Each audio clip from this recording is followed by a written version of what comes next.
Hi అండి. ఇక్కడ మా వారు ఒక పేపర్‌ని తీసుకొని దాన్ని 4 ముక్కలుగా చేస్తున్నారు. ఇలా ఎందుకు చేస్తున్నారంటే ఒక గేమ్ కోసం. ఆ గేమ్ ఏంటో మీకు గుర్తొచ్చిందా? మా చిన్నప్పుడైతే తెగ ఆడేవాళ్ళమండి ఈ గేమ్‌ని. ఒక్కొక్క పేపర్ మీద ఒక్కొక్క మూవీ నేమ్ గాని, హీరో పేరు గాని రాయాలి. దీన్ని మేము చిన్నప్పుడు షో అని ఆడేవాళ్ళము. ఇప్పుడు మా పిల్లలతో ఆడిస్తున్నాము. వాళ్ళు చూడు తెగ ఎక్సైటెడ్‌గా ఆడుతున్నారు. ఇక్కడ మా చెల్లి కొడుకు చిన్నోడు ఏడుస్తున్నాడండి గెలిచలేదని చెప్పి. అందుకని మా బావ కూర్చొని ఆడుతున్నారు. భలే ఫన్నీగా ఉండింది వీళ్ళ పిల్లలు ఆడుతుంటే. మా మామ గూడా ఆడాడండి పిల్లలతో పాటు కూర్చొని.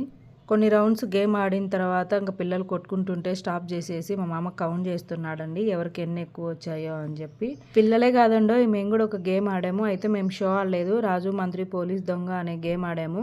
ఇక్కడ 5 మందిం ఉన్నామని జెప్పి గజ దొంగ గూడా యాడ్ చేశామండి. మీ సైడు ఈ ఆటల్ని వేరే పేర్లతో పిలిచినట్లయితే ఆ పేర్లేంటో కింద కామెంట్ జేసి చెప్పండి. అలాగే మీరందరూ చిన్నప్పుడు ఈ గేమ్ ఆడుంటే ప్లీజ్ అండి మన వీడియోకి ఒక లైక్